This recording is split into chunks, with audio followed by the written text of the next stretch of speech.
আমাৰ গুৱাহাটী মেডিকেল কলেজখনক সম্পূৰ্ণ নতুনকৈ নিৰ্মাণ কৰাৰ বাবে প্ৰধানমন্ত্ৰী ডাঙৰীয়াই আধাৰশিলা স্থাপন কৰিছিলে।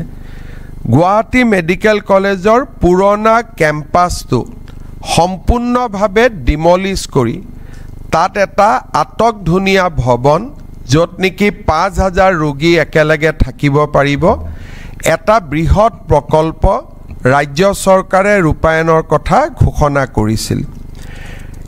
এই প্ৰকল্পটোৰ লগতে শংকৰদেৱ স্বাস্থ্য বিজ্ঞান বিশ্ববিদ্যালয় ৰাজ্যৰ বিভিন্ন পেৰামেডিকেল এডুকেশ্যন আদিক শক্তিশালী কৰিবলৈ আজি ৰাজ্য চৰকাৰে ৪,২৫৭ কোটি টকাৰ এটা বিশাল প্ৰকল্পত অনুমোদন জনাইছে।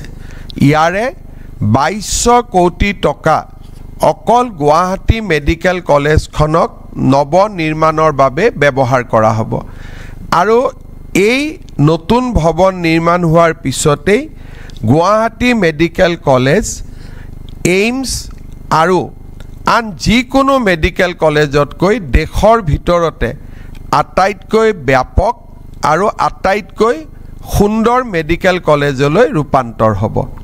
এই গোটেই আঁচনিখন ৰূপায়ণৰ বাবে এছিয়ান ডেভেলপমেণ্ট বেংকে আমাক ঋণ আগবঢ়াব, যাৰ ৮০% কেন্দ্ৰীয় চৰকাৰে বহন কৰিব আৰু ২০% ৰাজ্য চৰকাৰে বহন কৰিব।